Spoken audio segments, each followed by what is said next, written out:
That morning started like any other.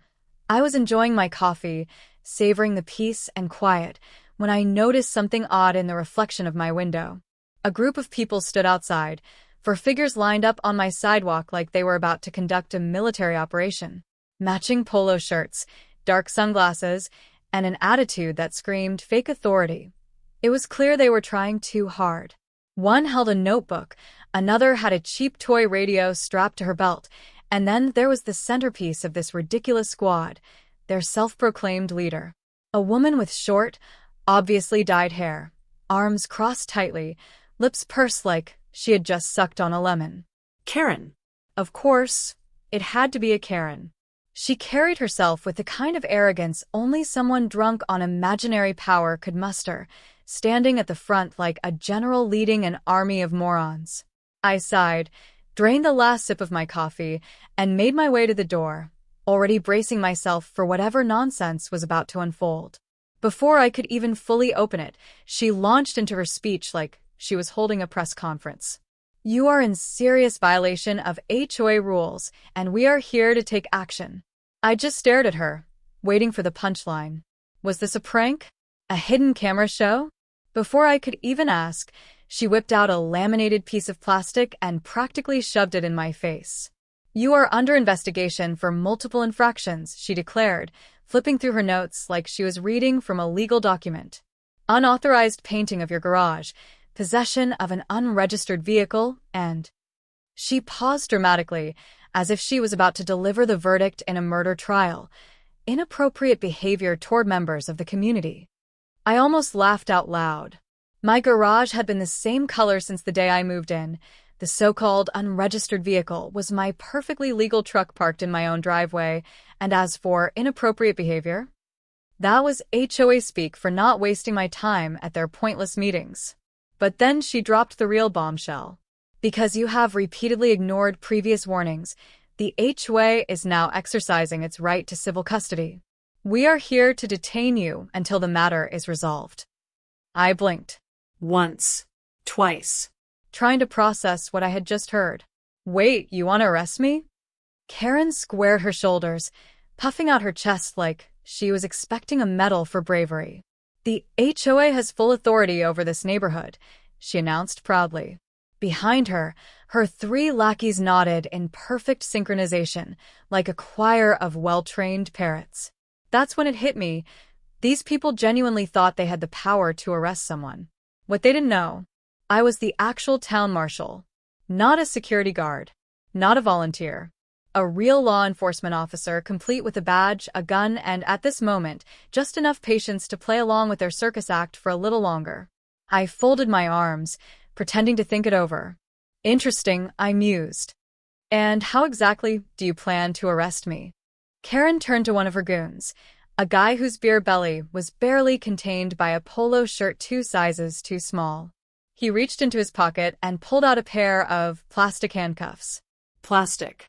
"We have our methods," he said, trying and failing to sound intimidating. I exhaled slowly, barely suppressing my laughter. This had officially reached peak stupidity. Without a word, I stepped back, pulled out my wallet, and flipped it open, revealing my real badge.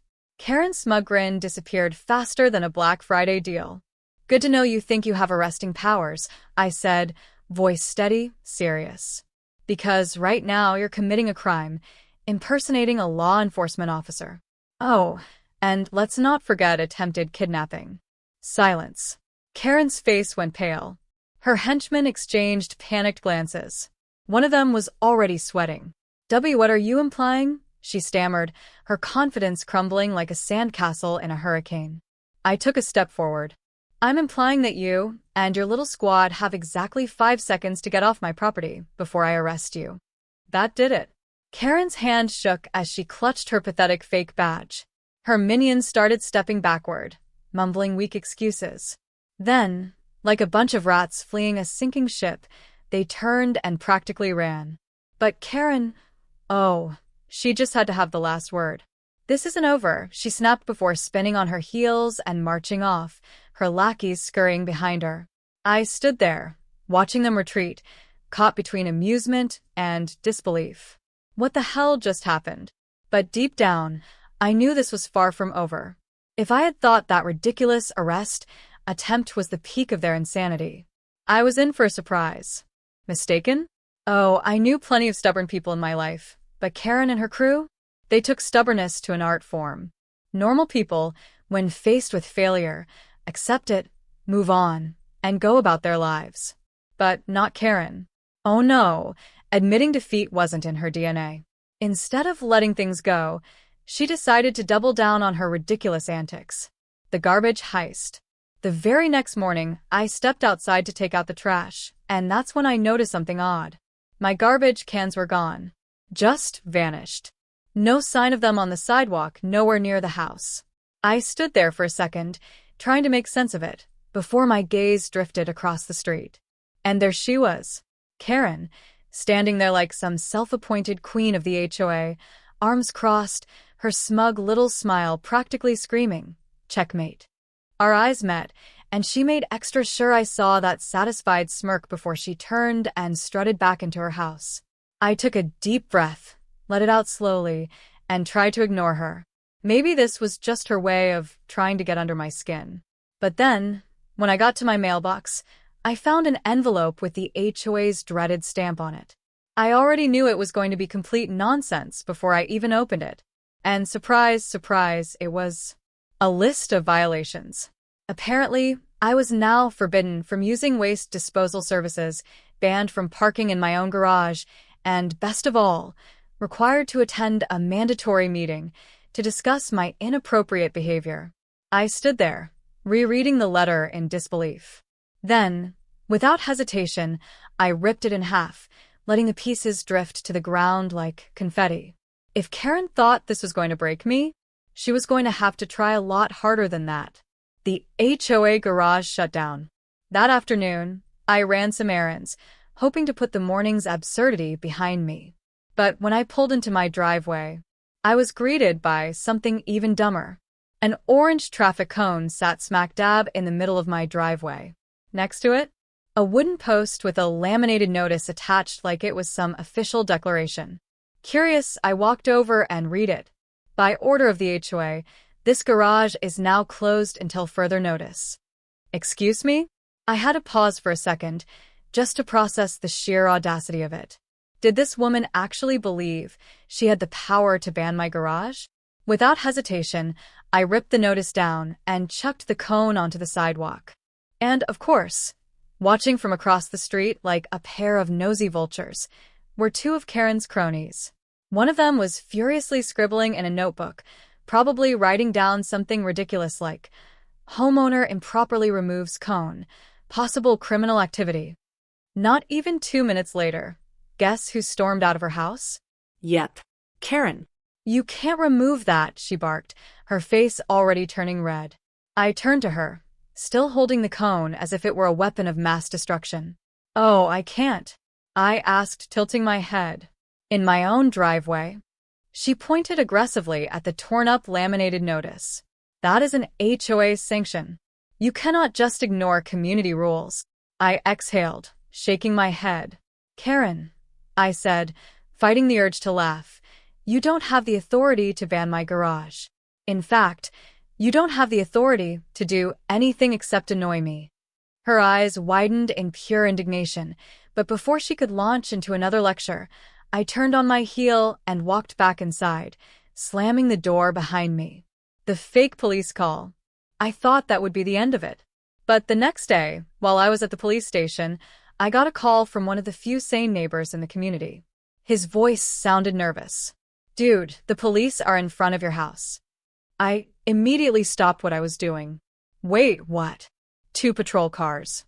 They said they got a tip-off about a man with a gun on your property." That's when it clicked. Karen had escalated. I dropped everything and drove straight home. Sure enough, when I arrived, there were 2 officers standing in my front yard, talking to Karen. And, oh, she was in full performance mode. Her voice was dripping with fake concern. Her posture? That of a deeply worried citizen. If I didn't know she was a complete snake, I might have actually believed she was genuinely worried about suspicious activity. I stepped out of my car, and the officers immediately recognized me. "Oh, boss," one of them said a little awkwardly. "We got a report about a man with a firearm at this residence." I looked straight at Karen. "Let me guess," I said, crossing my arms. "The report came from this lady right here?" Karen, in a pathetic attempt to feign innocence, placed a hand on her chest. "I only reported what I heard," she exclaimed. "Some people saw suspicious movement and got worried." The officers exchanged tired glances. They already knew. One of them sighed and turned back to her. "Well, since there's no actual threat, we'll be filing this as a false report." He paused before adding, "But just so you know, Miss Karen, making false police reports? That can get you into serious trouble." For the first time, I saw real panic in her eyes. Her face turned red, not from anger, but from fear. She opened her mouth, probably to protest, but then thought better of it. Instead, she just huffed and crossed her arms, furious but defeated. The officers left, and I turned back to Karen. For the first time, she said nothing. For the first time, I saw a flicker of realization in her expression. She finally understood that she was playing with fire. But somehow I knew she wasn't done. She was going to try something worse. And honestly, I couldn't wait to see just how far she was willing to go before she completely self-destructed. The construction crew debacle. I barely had time to recover from the police prank before the next disaster hit. The following morning, I was rudely awakened by the rumble of a heavy truck pulling up right in front of my house. Still groggy, I stumbled to the window, and what I saw made my jaw drop. A full-on construction crew was unloading. Workers in uniforms, shovels, excavators, and, of course, orange cones. They looked like they were about to start major repairs. My first thought? They've got the wrong address. But then, I spotted her, Karen, standing across the street, arms crossed, Smirking. I threw on some clothes, stormed outside, and walked straight to the guy holding the clipboard. "Morning, sir," he greeted me. "We're here to start repairs on the underground pipes." I frowned. "What repairs?" He glanced at his paperwork. "We received a request from the HOA about a reported water leak on this property." Slowly, I turned to Karen. She wasn't smirking anymore. I folded my arms. "Let me guess. The work order was signed by a certain Karen?" The guy flipped through his papers. After a moment, he nodded. "Oh, this was about to get fun."